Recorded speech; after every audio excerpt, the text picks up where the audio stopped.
Сега гушва.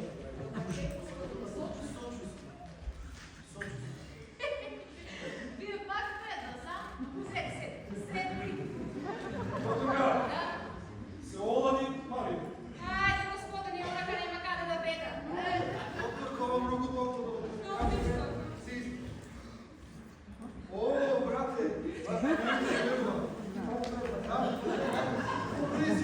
Нема е гушва. Това е приватник, защо да ме е гушва? Що е приватник? И що е приватник? И аз съм приватник. И що? Що? И сега ќе ода јас да си пиjem пиво. Приватник. Може? Да, бе, да. О, Извинете, господине. Това е полночок за моглен каде можем да го приключим. ето. Благодаря. И, брате, що има нова? Нищо. Направих каталог с сандуци во сите димензии и